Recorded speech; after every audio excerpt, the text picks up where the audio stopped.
ಪ್ರಜಾಬಲ ನ್ಯೂಸ್ಗೆ ಸ್ವಾಗತ.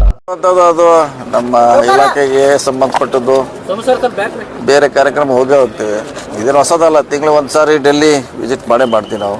ಸೊ ಆ ಸಂದರ್ಭದಾಗೆ ರಾಷ್ಟ್ರೀಯ ಅಧ್ಯಕ್ಷನ ಬಿಡ್ತಾ ಇದ್ದೀವಿ. ಸೊ ಹೋದಾಗಂತ ಸ್ವಾಭಾವಿಕವಾಗಿ ಮಾತಾಡ್ಬೇಕಂತ ರಾಜಕೀಯ ಮಾತಾಡಿದ್ವಿ ಅಷ್ಟೇ.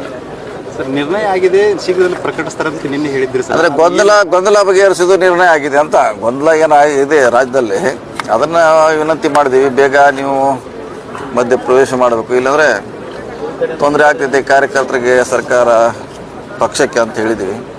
ಸೊ ಆದಷ್ಟು ಬೇಗ ಮಾಡ್ತೀವಿ ಅಂತ ಖರ್ಗೆಜಿಯವರ ನಿನ್ನೆ ಹೇಳಿದಂಥ ಉದ್ದೇಶ. ಅಂದ್ರೆ ಬದಲಾವಣೆ ಅದು ಯಾವ ರೀತಿ ಒಟ್ಟು ಬಗೆಹರಿಸಬೇಕು, ಗೊಂದಲ ಇರಬಾರ್ದು ಅನ್ನೋದು ನಮ್ಮ ಆಶೆ. ಅದನ್ನು ಹೇಳಿದ್ದೀವಿ ಅವ್ರಿಗೆ. ಶೀಘ್ರ ನಿರ್ಣಯ ಅಂತ ಹೇಳಿದ್ದಾರೆ, ಅಷ್ಟು ಮಾತ್ರ ಹೇಳಬಲ್ಲೆ. ಸರ್, ಬಾಗಲಕೋಟೆಯಲ್ಲಿ ಮೊನ್ನೆ ಶಿವ ಜಯಂತಿ ವೇಳೆ ಮೆರವಣಿಗೆ ವೇಳೆ ಕಲ್ಲು ತೂರಾಟ ಪ್ರಕರಣ ದೊಡ್ಡ ಪ್ರಮಾಣದ ಸದ್ದು ಮಾಡ್ತಾ ಇರುವಂಥದ್ದು. ಈ ಸದ್ಯಕ್ಕೆ ಇವತ್ತು ಶ್ರೀರಾಮುಲು ಅವರು ಹೇಳಿರುವಂಥದ್ದು, ಹಿಂದೂ ಕಾರ್ಯಕರ್ತರನ್ನು ಬಂಧಿಸಿದ್ರೆ ರಾಜ್ಯಾದ್ಯಂತ ಹೋರಾಟಕ್ಕೆ ನಾವು ಸಜ್ಜಾಗ್ತೀವಿ, ಅಮಿತ್ ಶಾ ಅವರು ಪತ್ರ ಬರೀತೀವಿ. ನೋಡಿ, ಯಾರಿಗೆ ಪತ್ರ ಬರೆದಿಲ್ಲ, ಯಾರು ಭಾಗಿಯಾಗಿದ್ದಾರೆ ಕಲ್ಲು ತೂರಾಟದಲ್ಲಿ, ಹಿಂದೂಗಳಾಗಿರ್ಬೋದು, ಮುಸ್ಲಿಮರು, ಬೇರೆ ಯಾರೇ ಆಗಿರ್ಬೋದು ಕೂಡ ಅದನ್ನು ಪೊಲೀಸರಿಗೆ ಗುರುಸ್ತಾರೆ, ಪತ್ತೆ ಹಚ್ತಾರೆ. ಅವ್ರ ಬಗ್ಗೆ ಹೇಳ್ತಾರೆ. ಯಾರ ಬೇರೆ ಯಾರಿಗೋ ಹೋದ ಮನೆಯಲ್ಲಿದ್ದ ಅಡುಗೆ ದಾರಿಗಳ ಬಗ್ಗೆ ತೊಂದರೆ ಕೊಡ್ಲಿಕ್ಕೆ ಆಗೋಲ್ಲ. ಸೊ ಅದು ಸರ್ಕಾರ ಪೊಲೀಸರು ನೋಡ್ತಾರೆ. ಯಾರು ಭಾಗಿಯಾಗಿದ್ದಾರೆ ಅವ್ರು ಖಂಡಿತವಾಗಿ ಆರೋಪನೆ ಸರ್ಕಾರ ವಿರುದ್ಧ ಮಾಡ್ತಾರೆ. ಈ ಸರ್ಕಾರ ಬಂದ್ರೆ ಅದಕ್ಕೆಲ್ಲ ಹೇಳಲಿಕ್ಕೆ ನಮ್ಮ ಕಡೆ ಯಾವುದೇ ಉತ್ತರ ಇಲ್ಲ. ಎಷ್ಟು ಮಾತ್ರ ಹೇಳಬಲ್ಲೆ, ಯಾರು ತಪ್ಪಿಸ್ತರೋ ಅವ್ರ ಮ್ಯಾಗ ಮಾತ್ರ ಕ್ರಮ ಅಷ್ಟೇ. ಹೇಳಿರುವಂತದ್ದು ಈಗಾಗಲೇ ಏನು ಸರ್ಕಾರ ಮುಸ್ಲಿಂ ತುಷ್ಟೀಕರಣವನ್ನು ಮಾಡ್ತಿದೆ, ಮತ್ತೊಂದು ಕಡೆ ಪೊಲೀಸರು ಅಸಹಾಯಕರಾಗಿದ್ದಾರೆ, ತಪ್ಪಿತಸ್ಥರ ಮೇಲೆ ಕ್ರಮ ಆಗ್ತಿಲ್ಲ ಅನ್ನುವಂಥ. ಆಗ್ತಾರೆ ಟೈಮ್ ಬೇಕಲ್ವ, ತಕ್ಷಣ ಯಾರು ಹಿಡಿಲಿಕ್ಕೆ ಆಗೋಲ್ಲ. ಅವ್ರನ್ನ ನೋಡಬೇಕು, ವಿಡಿಯೋಗಳನ್ನು ಪರಿಶೀಲನೆ ಮಾಡಬೇಕು, ಯಾರು ಭಾಗಿಯಾಗಿದ್ದಾರೆ ಅವ್ರನ್ನ ಕ್ರಮ ಕೈಗೊಳ್ತಾರೆ. ಈಗ ನಾವು ಹೇಳಿದ ಮ್ಯಾಗ ಅವ್ರು ಯಾರು ಅರೆಸ್ಟ್ ಮಾಡೋಕ್ಕಾಗೋಲ್ಲ, ಬಿಡ್ಲಿಕ್ಕೂ ಆಗೋಲ್ಲ, ಕ್ರಮ ಕೈಗೊಳ್ತಾರೆ.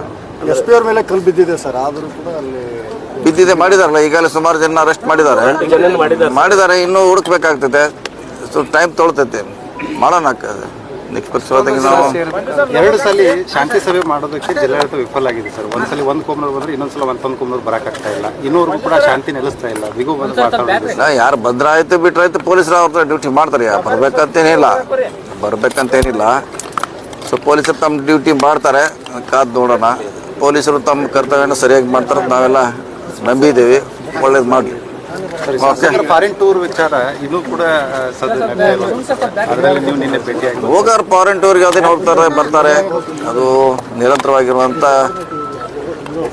ಒಂದು ವ್ಯವಸ್ಥೆ ಅಂತ ಹೇಳ್ಬೋದು. ಒಂದೊಂದು ಗುಂಪಾಗಿ ಫಾರಿನ್ ಟೂರ್ಗೆ ಹೋಗ್ತಾರೆ, ಬೇರೆ ಎಲ್ಲೇ ಹೋಗ್ತಾರೆ ಪ್ರವಾಸಕ್ಕೆ. ಸೊ ಅದಕ್ಕೆ ರಾಜಕೀಯನ ಲಿಂಕ್ ಮಾಡಲಿಕ್ಕೆ ಆಗೋದಿಲ್ಲ ಸರ್. ಈಗ ರಾಜ್ಯ ಬಜೆಟ್ ನಂತರ ಕಾಂಗ್ರೆಸ್ನಲ್ಲಿ ಮಹತ್ತರ ಬದಲಾವಣೆಗಳಾಗ್ತಾವ ಅನ್ನೋ ಒಂದು ವಿಚಾರ ಅದೇನು ಗೊತ್ತಿಲ್ಲ. ಅದು ಯಾವ್ದು ಗೊತ್ತಿಲ್ಲ ನಮಗೆ. ಅದ್ರ ಗೊಂದಲ ನಿಲ್ಬೇಕು ಅನ್ನೋದು ಅಷ್ಟೇ ನಮ್ಮ ಆಗ್ರಹ. ಸರಿ, ಬಜೆಟ್ ಇಲಾಖೆಗೆ ಏನಾದರೂ ಹೆಚ್ಚುವರಿ ಈಗಾಗಲೇ ಹಳೆ ಬಾಕಿ ಬಹಳಷ್ಟು ಇರುವಂಥದ್ದು ಕೇಳಿದ್ವಿ, ಹೆಚ್ಚಿಗೆ ಕೇಳಿದ್ವಿ ಕೂಡ ಅಂತ ಮುಖ್ಯಮಂತ್ರಿಗಳಿಗೆ. ನೋಡೋಣ, ಕಾದು ನೋಡೋಣ. ರಾಜನ್ ಅವ್ರನ್ನ ಕರ್ಕೊಂಡು ಎಐಸಿಸಿ ಅಧ್ಯಕ್ಷರನ್ನ ಭೇಟಿಯಾಗಿದ್ರಿ. ರಾಜನ್ ಅವರು ಬೇರೆ ಕೆಲಸಕ್ಕೆ ಹೋದ್ರೆ ನಾವು ಬೇರೆ ಕೆಲಸಕ್ಕೆ ಹೋಗಿದ್ವಿ. ಒಟ್ಟಿಗೆ ಭೇಟಿಯಾಗಿರಿ. ಒಟ್ಟಿಗೆ ಸಂಗಮ ಆಯ್ತು ಅಷ್ಟೇ, ಏನು ಮಾಡೋದು ಅಲ್ಲಿ. ಓಕೆ. ಬಜೆಟ್ ನಂತರ ಕೂಡ ಸಿದ್ದರಾಮಯ್ಯ ಇರ್ಬೇಕಾದ್ರೆ ಅದೇನಾದ್ರು ಬದಲಾವಣೆ ಸಾಧ್ಯತೆ ಇದೆ? ಈಗಿದ್ದೇ ಅವರೇ ಇದ್ದಾರೆ, ಮುಂದೆ ಅವರೇ ಇರ್ತಾರಂತ ಲೆಕ್ಕಾಚಾರ ಅಷ್ಟೇ. ಅವರಿದ್ದಾರೆ ಸರ್. ಬೈ ಎಲೆಕ್ಷನ್ ಅವರ 5 ವರ್ಷ ಮುಂದುವರಿತಾರೆ ನೋಡಿ. ಅದು ಅರ್ಧ ಗಿರ್ದ ಅಂತ ಹೇಳಿ ನಾವು ಕೇಳಿಲ್ಲ.